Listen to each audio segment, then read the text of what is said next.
Adarsh Vidyalaya. I am studying in class 10th standard. ಇವ್ರ ಹತ್ರ first time ಬಂದಿದ್ದು ನಾನು ಯಾವುದು ಕರಿಯರ್ ಗೈಡೆನ್ಸ್ ಕ್ಲಾಸ್ ಅಂತ ಯಾವುದು ಕೇಳಿಲ್ಲ. It was my first class. ನಾನು ಏನು ಅಂದ್ಕೊಂಡಿದ್ದೆ, ಅವರು ಬರೀ ಮಾರ್ಕ್ಸ್ ಹೆಂಗೆ ತೆಗಿಬೇಕು, ಹೆಂಗೆ ಓದಬೇಕು ಅದ್ರ ಬಗ್ಗೆ ಹೇಳ್ತಾರೆ ಅಂದ್ಕೊಂಡ್ರೆ, ಇವರು ನಮ್ಮ ಲೈಫ್ ಸ್ಟೈಲ್ನ ಚೇಂಜ್ ಮಾಡಿ ನಾವು ಹೆಂಗೆ ಎಮೋಷನ್ಸ್ಗೆ ಅಟ್ಯಾಚ್ ಆಗಬೇಕು, ಅಂದರೆ ನಮ್ಮ ಪೇರೆಂಟ್ಸ್ ಜೊತೆ ಯಾರ್ಯಾರ ಜೊತೆ ಹೆಂಗೆ ನಾವು ಫೀಲಿಂಗ್ಸ್ನ ಶೇರ್ ಮಾಡ್ಕೋಬೇಕು ಅನ್ನೋದ್ರ ಬಗ್ಗೆ ನೀಟಾಗಿ ಹೇಳಿದರು. It was very useful for my self. ನಾನು ಅಂದರೆ ಫುಲ್ ರೂಢಾಗಿರ್ತಿದ್ದೆ, ಈಗಿಂದ ಸ್ವಲ್ಪ ಚೇಂಜ್ ಆಗೋಣ ಅಂತೇಳಿ ನನಗೆ ಅನಿಸಿದ್ದು first time. So thank you so much sir. Good afternoon to everyone.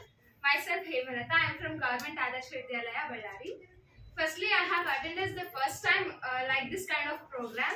I have felt very much of kindness in his words, sir. Your words are very kind to me. ಮತ್ತೆ ಇವ್ರ ಬಗ್ಗೆ ಹೇಳ್ಬೇಕಂತಾದ್ರೆ, ನಮಗೆ ನಾನು first ಬಂದಿದ್ದು ಏನು ಅನ್ಕೊಂಡಿದ್ದೆ, ಇವ್ರು first ಎಲ್ಲಾದ್ರ ಬಗ್ಗೆ ನಾವು ನೀಟಾಗಿ ಎಷ್ಟು ಗಂಟೆಗೆ ಹೇಳ್ಬೇಕು, ನಮ್ಮ ಡೈಲಿ ಸ್ಟಡಿ ರೊಟೀನ್ ಮತ್ತೆ ಟೈಮ್ ಟೇಬಲ್ ಬಗ್ಗೆ ಹೇಳ್ತಾರೆ, ಇದನ್ನಷ್ಟೇ ಅನ್ಕೊಂಡಿದ್ದೆ ನಾನು. ಬಟ್ ಇವ್ರು ಏನ್ ಹೇಳಿದ್ರು ಅಂತಂದ್ರೆ, ಒಂದು ವಿಡಿಯೋ ತೋರಿಸಿದ್ರು. ಅವ್ರಿಗಿಂತ ಕಷ್ಟ ಬೇರೆ ಯಾರಿಗೂ ಇಲ್ಲ, ನಮ್ ಕಷ್ಟ ಇದ್ರ ಮುಂದೆ ಏನೂ ಅಲ್ಲ ಅಂತ ಗೊತ್ತಾಯ್ತು. ಮತ್ತೆ ನಮಗೆ ಓದಕ್ಕಾಗಿ ನಮ್ಮ ಪೇರೆಂಟ್ಸ್ ಎಷ್ಟೊಂದು ಫೆಸಿಲಿಟೀಸ್ ಕೊಟ್ಟಿದ್ದಾರೆ, ಅದರಲ್ಲಿ ನಮಗೇನು ಕಡಿಮೆ ಆಗಿಲ್ಲ. ನಾವು ಇರೋದಕ್ಕಿಂತ ನಾವು ಅದನ್ನ ಎಷ್ಟು ಅಡ್ಜಸ್ಟ್ ಮಾಡ್ಕೊಂಡು ಓದ್ಬೇಕಂತ ಕೂಡ ನಮಗೆ ಹೇಳ್ಕೊಟ್ರು. ಹಾಗೇನೆ ನಮಗೊಂದು ಒಳ್ಳೆ ತರಹದ ಸ್ಟಡಿ ಟಿಪ್ಸ್ ಕೂಡ ಕೊಟ್ಟಿದ್ದಾರೆ. ಹಾಗೆ ಇದು ನಮಗೆ ಬಹಳನೇ ಯೂಸ್ ಆಯ್ತು ಅಂತ ಕೂಡ ಹೇಳ್ಬೋದು. ನಮ್ಮ ಒಂದು SSLC ಒಂದು ಇಯರ್ ನಲ್ಲಿ ನಮ್ ಒಂದ್ ದಿನ ಇದು ಕೇಟಾಯಿಸಿದ್ದು ಉಪಯೋಗ ಆಯ್ತು ಅಂತಾನೆ ನನ್ನ ಮನಸ್ಸಿಗೆ ಅನ್ಸಿದೆ. So very thank you. Thank you for this sir. ನಮ್ಗೆ ಫಸ್ಟ್ ನಿಮ್ಮ ಭಾಷೆ ಭಾಳ ಇಷ್ಟ ಆಯಿತು.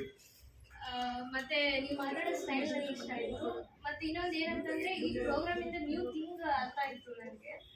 ಅಂದರೆ ಐ ಮೀನ್ ಅಂದರೆ ಇವಾಗ ದೇವ್ರ ಹತ್ರ ಎಲ್ಲರೂ ಏನಾದ್ರು ಬೆಳ್ಕೊಳ್ತಾರೆ ಹೊರತು, ನಾನು ಪರ್ಸನಲಿ ಏನು ಮತ್ತೆ ದೇವ್ರ ಹತ್ರ ಏನು ಬೆಳ್ಕೊತೀನಿ ಅಂದರೆ, ಯಾವುದೇ ಒಂದು ಪ್ರಾಬ್ಲಮ್ ಬರಲಿ ಅದು ಫೇಸ್ ಮಾಡೋ ಶಕ್ತಿ ಕೊಡು ಅಂತೇಳಿ ನಾನು through this program I have learn that thing. ಮತ್ತು ಇನ್ನೊಂದು ಏನಂತಂದರೆ, ಕಾನ್ಫಿಡೆನ್ಸ್ ಭಾಳ ಮೇನ್ ಇಂಪಾರ್ಟೆಂಟ್ ಆಗಿತ್ತು. ನಾನು ಪ್ಯಾನಿಕ್ ಆಗ್ತಿದ್ದೆ ಯಾವಾಗಲೂ ಎಕ್ಸಾಮಿನೇಷನಲ್ಲಿ. ಥ್ರೂ ದಿಸ್ ಪ್ರೋಗ್ರಾಮ್ ನಾನು ಅದನ್ನೆಲ್ಲ ಇದಾಯಿತು ಅಂದ್ಕೊಳ್ತೀನಿ. ಎಕ್ಸಾಮಿನೇಷನ್ಗೆ ಯಾವ ಥರ ಇದು ಮಾಡಬೇಕನ್ನೋದು ಹೇಳಿದ್ದೀವಿ. ಥ್ಯಾಂಕ್ ಯು ಫಾರ್ ಬಂಧು ಬಳಗಂದ್ರೆ ಸಂಬಂಧಗಳನ್ನ ಹೆಂಗೆ ಬೆಳೆಸ್ಕೋಬೇಕು, ಮತ್ತು ಈ 10th ಹೆಂಗೆ ಫೇಸ್ ಮಾಡಬೇಕು ಅಂದರೆ, ಇಷ್ಟು ದಿವಸ ಹೇಳಿದ್ದು ಲಾಸ್ಟ್ 90 days ಹೇಳೋದಕ್ಕೆ ಸಾಕಾಗುತ್ತೆ ಆಯ್ತು ಅಂತ ಅನಿಸುತ್ತೆ. ಯಾಕಂದರೆ ಇಷ್ಟು ದಿವಸ ಏನು ಪ್ರಿಪೇರ್ ಆಗಿಲ್ಲದವರು ಕೂಡ ಈ ಲಾಸ್ಟ್ 3 months ಪ್ರಿಪೇರ್ ಆಗಿ ಅವರು ಒಳ್ಳೆ ಸ್ಕೋರ್ನ ಅಚೀವ್ ಮಾಡ್ಬೋದು ಅಂತ ಹೇಳ್ಬೋದು. ಯಾಕಂದರೆ ಸರ್ ಇನ್ನು 90 days ನಾವು ಅಂದ್ಕೊಂಡ್ರೆ ಅಚೀವ್ ಮಾಡ್ಬೇಕಂತ ಅಂದ್ಕೊಂಡ್ರೆ ಇನ್ನು 90 days ಜಾಸ್ತಿನೇ ಆಗುತ್ತೆ ಅಂತ ಹೇಳಿದ್ರು. ಇಲ್ಲಿ ಬಂದಕ್ಕೆ ಜಾಸ್ತಿ ಯೂಸ್ ಆಯಿತು. ಕಾರ್ಯಕ್ರಮ ಇವತ್ತು ಆಗಿದ್ದಿಲ್ಲ ಅನ್ಸುತ್ತೆ.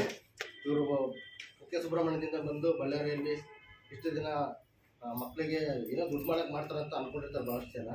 ಅದು ತಪ್ಪು ಅಂತಂದೇಳಿ ಇವತ್ತು ನಿರೂಪಣೆ ಮಾಡಿದ್ದಾರೆ ಇವರು. ಮಂಜುನಾಥ್ ಸರ್ಗೂ ಥ್ಯಾಂಕ್ಸ್ ಅಂತ ಹೇಳ್ಬೇಕು. ಯಾಕಂದರೆ ಮಕ್ಕಳಿಗೆ ಬರೀ ಎಜುಕೇಷನ್ ಬಗ್ಗೆ ಅಲ್ಲದೆ ವಿದ್ಯಾಭ್ಯಾಸದ ಬಗ್ಗೆ ಪ್ಲಸ್ ಪ್ರೀತಿ ಸಂಬಂಧದ ಬಗ್ಗೆ ಕೂಡ ಹೇಳಿದ್ದಾರೆ. ಮಕ್ಕಳಿಗೆ ಆಸ್ತಿ ಮಾಡಬೇಡಿ, ಮಕ್ಕಳನ್ನ ಆಸ್ತಿಯನ್ನಾಗಿ ಮಾಡಿ ಅಂತ ಹೇಳ್ತಿದ್ದಾರೆ. ಧನ್ಯವಾದಗಳು ಹೇಳ್ತಿದ್ದಾರೆ.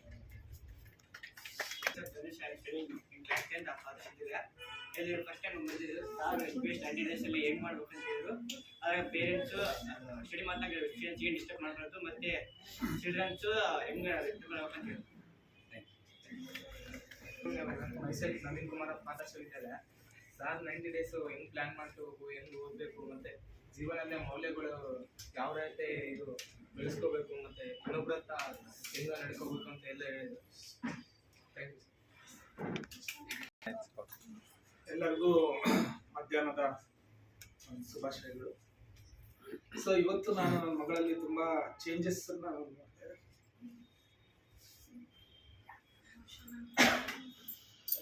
ಸ್ವಲ್ಪ ಎಮೋಷನ್ ಆಗ್ತಾ ಇದೆ, ಸಾರಿ. ನನ್ನ ಮಗಳಲ್ಲಿ ತುಂಬಾ ಒಂದು ಚೇಂಜಸ್ ನಾನು ನೋಡಿದೆ. ಆ ಲೆಟರ್ ಓದಿದ ಮೇಲೆ ನನ್ನ ಕಣ್ಣಲ್ಲಿ ನೀರು ಬಂತು. ಇಷ್ಟು ಚೆನ್ನಾಗಿ ನನ್ನ ಮಗಳು ನನ್ನನ್ನು ಅರ್ಥ ಮಾಡ್ಕೊಂಡಿದ್ದಾಳಲ್ಲ ಅನ್ನೋದು ನನ್ನ ಒಂದು ಇದರಲ್ಲಿ ಇದಾಯಿತು. ನಾನೇನೋ ಅಂದ್ಕೊಂಡಿದ್ದೆ ನನ್ನ ಮಗಳ ಬಗ್ಗೆ, ಅವಳು ಎಲ್ಲದರಲ್ಲೂ ಚೆನ್ನಾಗಿದ್ದಾಳೆ. ಆದರೂ ಕೂಡ ಇವಳು ನನ್ನನ್ನು ಗೌರವಿಸ್ತಾ ಇಲ್ಲಲ್ಲ, ನಮ್ಮ ತಂದೆ ತಾಯಿಗಳ ಕಷ್ಟಗಳಿಗೆ ಅರ್ಥ ಆಗ್ತಾ ಇಲ್ಲಲ್ಲ ಅಂತ ಅನ್ಕೊಳ್ತಾ ಇದ್ದೆ ನಾನು ಇಷ್ಟು ದಿನ.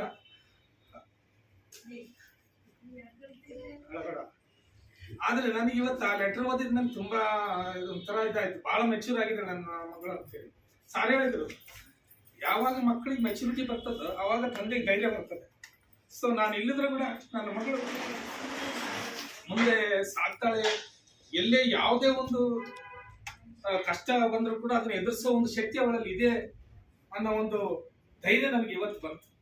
ಅಂದ್ರೆ ನಾವು ಏನೇ ಇರ್ಲಿ, ಪೇರೆಂಟ್ಸ್ ಯಾವತ್ತೂ ಧೈರ್ಯ ಬರುತ್ತೆ ಅಂದ್ರೆ ತಮ್ಮ ಮಕ್ಕಳು ಅವ್ರು ಏನೇ ಯಾವುದೇ ಒಂದು ಕಾರ್ಯ ಕೊಟ್ಟರು ಕೂಡ ಅದನ್ನ ಸಖತ್ತಾಗಿ ಮಾಡುವಂತದ್ದು ಅಥವಾ ಅದನ್ನ ಅಚ್ಚುಕಟ್ಟಾಗಿ ನೆರವೇರಿಸ್ತಕ್ಕಂತ ಒಂದು ಧೈರ್ಯ ಅವರಲ್ಲಿ ಬಂತಲ್ಲ ಅನ್ನೋದು ನಾನು ಇವತ್ತು ನಾನೇ ಅನ್ಕೊಂಡಿದ್ದೆ. ಫಸ್ಟ್ ನಾನೇ ಹೇಳ್ತೀನಿ, ಫ್ರಾಂಕ್ ಆಗಿ ಹೇಳ್ತೀನಿ, ಇವ್ರು 500 ರೂಪಾಯಿ ತಗೊಂಡು ಈ ಕಾರ್ಯಕ್ರಮ ಮಾಡ್ತಾ ಇದಾರೆ, ಅದು ವರ್ತ್ ಇದೆಯೋ ಇಲ್ಲ ಅಂತೇಳಿ ನನ್ನ ಮನಸ್ಸಲ್ಲಿ ನಾನೇ ಅನ್ಕೊಂಡಿದ್ದೆ. ನಾನು ಫ್ರಾಂಕ್ ಆಗಿ ಹೇಳ್ತೇನೆ. ನಾನು ಆಮೇಲೆ ಮಧ್ಯಾಹ್ನ ಬಂದ್ಮೇಲೆ ಅನಿಸ್ತು ನನಗೆ, ಇವರ ಒಂದು ಸ್ಪೀಚ್ ಕೇಳಿದ್ಮೇಲೆ, ಸಾರ್ ಅಲ್ಲಿ ಕುಕ್ಕೆ ಸುಬ್ರಹ್ಮಣ್ಯದಿಂದ ಬಂದಿದ್ದಾರೆ, ಅವ್ರಿಗೆ ತುಂಬಾ ಒಂದು ಚಿರಋಣಿ ಆಗಿರ್ತೀವಿ. ಯಾಕಂದ್ರೆ ನಮ್ಮ ಮಕ್ಕಳಿಗೆ ಜೀವನದ ಮೌಲ್ಯಗಳು, ಸಂಬಂಧಗಳು ಮತ್ತು ತಂದೆ ತಾಯಿಯ ಒಂದು ಕಷ್ಟ ಏನು ಅಂತ ತಿಳ್ಕೊಳ್ರಿ ಅಂತ ಹೇಳಿದ್ದು ತುಂಬಾ ಯೂಸ್ಫುಲ್ ಆಯ್ತು. ಯಾಕಂದ್ರೆ ಎಲ್ಲವನ್ನೂ ನಾವು ಹೇಳ್ತೀವಿ, ಆದ್ರೆ ನಮ್ಮ ಹತ್ರ ಅವ್ರು ಕೇಳೋದಿಲ್ಲ. ನಾನು ಒಬ್ಬ ಟೀಚರ್ ಆಗಿ ಹೇಳ್ತೀನಿ, ನಾನು ಟೀಚರ್ ಆಗಿ 106 ಜನಕ್ಕೆ ಪಾಠ ಮಾಡಿದೆ, 23 ವರ್ಷ ಸರ್ವಿಸ್ ನಂದು. ಆದ್ರೆ ನಮ್ಮ ಮಕ್ಕಳು ನಾನು ಹೇಳಿದ ಮಾತುಗಳನ್ನು ಅಷ್ಟು ಸುಲಭವಾಗಿ ಕೇಳೋದಿಲ್ಲ, ಸುಲಭವಾಗಿ ಸುಲಭವಾಗಿ ಅವನು ಅಳವಡಿಸ್ಕೊಳ್ಳೋದಿಲ್ಲ ಕೂಡ ಅವನು. ಅದಕ್ಕೋಸ್ಕರ ನನಗೆ ಬಹಳ ತುಂಬಾ ಸಂತೋಷ ಆಯ್ತು ಸರ್. ತುಂಬಾ ನಾನು ಚಿರಋಣಿ ಆಗಿರ್ತೀನಿ, ಯಾವಾಗ್ಲೂ ಕೂಡ ನಿಮ್ಗೆ ಚಿರಋಣಿ ಆಗಿರ್ತೀನಿ. ಯಾಕಂದ್ರೆ ನನ್ನ ಮಕ್ಕಳಿಗೆ ಆ ಒಂದು ಫೀಲಿಂಗ್ ಅನ್ನ ತರಿಸಿದ್ರಲ್ಲ ಅಂತ, ಅದಕ್ಕೆ ನಾನು ತುಂಬಾ ಚಿರಋಣಿ ಆಗಿರ್ತೀನಿ. ನಾನು ಸ್ವಲ್ಪ ಭಾವುಕನಾದೆ, ಅದಕ್ಕೆ ನಿಮ್ಮಲ್ಲಿ ಎಲ್ಲರಲ್ಲೂ ಕ್ಷಮೆ ಕೇಳ್ತಾ ನಾವೊಂದು 4 ಮಾತುಗಳನ್ನು ಮುಗಿಸ್ತಾ ಇದ್ದೀನಿ. ಜೈ ಕರ್ನಾಟಕ. ಏನಂದ್ರೆ ಇವತ್ತಿನ ಕಾರ್ಯಕ್ರಮ ತುಂಬಾ ಅದ್ಭುತವಾಗಿ ತುಂಬಾ ಚೆನ್ನಾಗಿ ನಿರ್ವಹಿಸ್ಕೊಟ್ಟು, ಆದ್ರೆ ನನ್ನ ಮಗನ ಅವನಿಗೆ ಸ್ಕೂಲಿಂದ ಕೂಡ ಸಾರ್ ಕೂಡ ಬೆಳಗ್ಗೆ ಕಾಲ್ ಮಾಡ್ತಾರೆ ಸರ್. ಕಾಲ್ ಬರುತ್ತೆ, ಒಂದು 5-10 ನಿಮಿಷ ಓದ್ತಾನೆ, ಮಲಗಿಬಿಡ್ತಾನೆ. ನಾನು ಅದಕ್ಕೆ ನೀವು ಹೇಳಿದಿಲ್ಲ ಸರ್, ಇಲ್ಲ ರಾತ್ರಿ ಆದ್ರೆ ಅಡಾಪ್ಟ್ ಮಾಡ್ಕೋಬೇಕು, ಇಲ್ಲ ಮಾರ್ನಿಂಗ್ ಆದ್ರೆ ಅಂತ. ಅವ್ನಿಗೆ ಸ್ವಲ್ಪ ನೈಟ್ ಎಷ್ಟೊತ್ತಾನೆ ಎದ್ದಿರ್ತಾನೆ, ಬೆಳಗ್ಗೆ ಅಸಲು ಎದ್ದರಂಗಿಲ್ಲ. ಏನೋ ಶಾಲೆಯಿಂದ ಫೋನ್ ಬರುತ್ತಲ್ಲ ಅಂತ ಎದ್ದು ಬರ್ದಂಗೆ ಹೋಗ್ತಾನೆ. ನಾನು ಅವನಿಗಿನ್ನ ಬೇಗ ಎದ್ದಿರ್ತೀನಿ, ನೀವು ಹೇಳಿದ್ರು ಅದು ಕರೆಕ್ಟೇ. ಇವಾಗ ಬೆಳಗಿಂದ ಮಕ್ಕಳಿಗೆಲ್ಲ ಫುಡ್ ಮೋಟಿವೇಶನ್ ಎಲ್ಲ ತುಂಬ ಚೆನ್ನಾಗಿದೆ ಅಂತ ಹೇಳಿದ, ನನಗೂ ತುಂಬ ಸಂತೋಷ ಆಯಿತು. ಆಮೇಲೆ ಸರ್ ಹೇಳಿದಾಗ ಅಂದರೆ ಅದು ಅಮೌಂಟ್ ನಮಗೆ 500 ಆದಂತಲ್ಲ, ಒಂದ್ಸರಿ ಬರ್ಬೋದು ಹೋಗ್ಬೋದು ಕಳಿಬೋದು, ಆದರೆ ಮಕ್ಕಳಿಗೆ ಜೀವನದ ಮೌಲ್ಯವನ್ನು ಈ ಒಂದು ಕಾರ್ಯಕ್ರಮ ಮುಖಾಂತರ ತಿಳಿಸ್ಕೊಡ್ರಿ. ಮಕ್ಕಳಿಗೆ ಇವಾಗ ಯಾವುದೇ ಒಂದು ಅಮೌಂಟ್ನ ಇವತ್ತು ಗಳಿಸ್ಬೋದು, ಎಲ್ಲೋ ಖರ್ಚು ಮಾಡ್ಬೋದು, ಆದರೆ ಲೈಫ್ ಲಾಂಗು ಅವರು ಮರಿಬಾರ್ದು, ಲೈಫ್ ಲಾಂಗ್ ನೆನಪಿಟ್ಕೋಬೇಕು.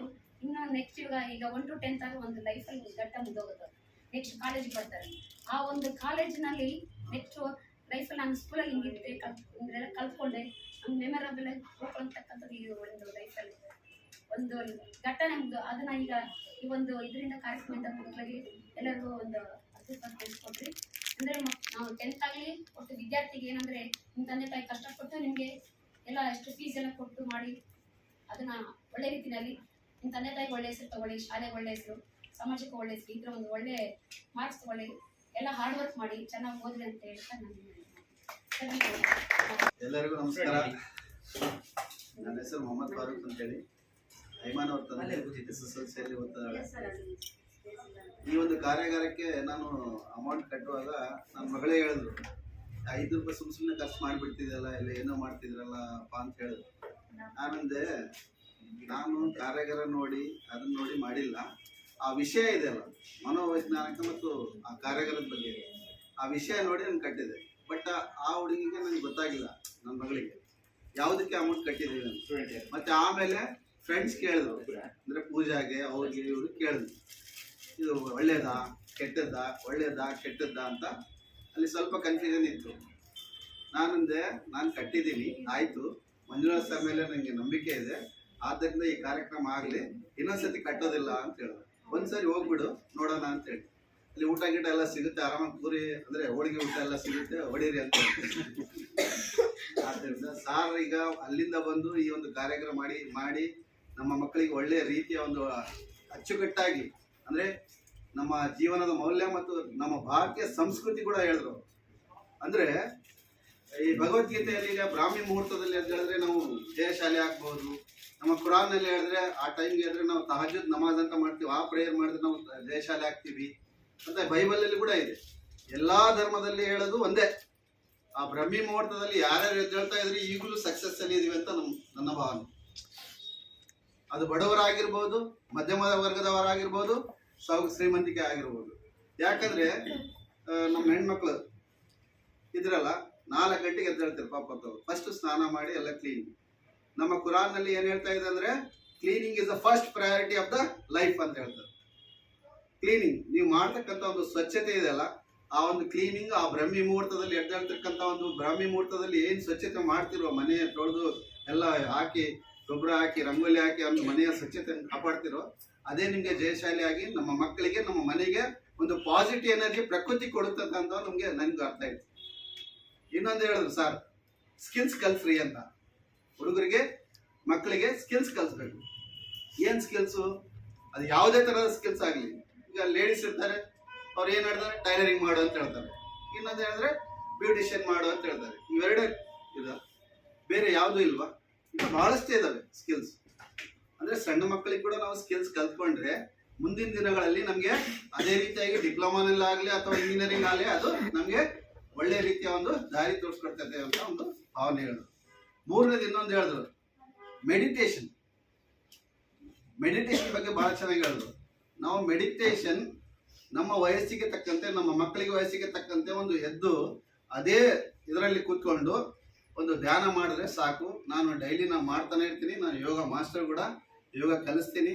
ನಾನು ಮೊನ್ನೆ ಸಾರ್ ಕೂಡ ಹೇಳಿದ್ದೆ ಒಂದು ಕಾರ್ಯಕ್ರಮದಲ್ಲಿ, ಸರ್ 1 ಗಂಟೆ ಆದರೂ ನೀವು ಟೈಮ್ ಕೊಡಿ ನನಗೆ, ವಾರದಲ್ಲಿ 2 ಸಾರಿ ನಾನು ಯೋಗ ಮಾಡಿಸ್ತೀನಿ ಹುಡುಗರಿಗೆ. ಒಳ್ಳೆ ಒಂದು ಅಚ್ಚುಕಟ್ಟಾಗಿ ಒಂದು ಶಾರೀರಿಕವಾಗಿ ಮತ್ತು ಮಾನಸಿಕವಾಗಿ ಚೆನ್ನಾಗಿರ್ತಾರೆ ಅವರು. ನಾಳೆ 90 ದಿವಸ ಆದಮೇಲೆ ಎಕ್ಸಾಮ್ ಹೋಗೋಕೆ ಮುಂಚೆ ಅವರು ಶಾರೀರಿಕವಾಗಿ ಮತ್ತು ದೈಹಿಕವಾಗಿ ಮತ್ತು ಮಾನಸಿಕವಾಗಿ ಎಲ್ಲ ರೆಡಿ ಆಗಿಬಿಡ್ಬೇಕಂದ್ರೆ ಮೆಡಿಟೇಷನ್, ಪ್ರಾಣಾಯಾಮ, ಯೋಗ ಇರಲೇಬೇಕಂತ ಹೇಳಿದ್ರು. ಅದು ಕೂಡ ಚೆನ್ನಾಗಿ ನನಗೆ ಅರ್ಥ ಆಯಿತು. ನಮ್ಮ ಮಕ್ಕಳಿಗೆ ಕೂಡ ಅರ್ಥ ಆಗಲಿ. ಈ ಒಂದು ಕಾರ್ಯಕ್ರಮ ಎಲ್ಲರಿಗೂ SLC ಎಲ್ಲರೂ ಪಾಸ್ ಆಗಲಿ ಅಂತ ದೇವ್ರನ್ನ ಬಯಸ್ತಾ ಈ ಒಂದೆರಡು ಮಾತು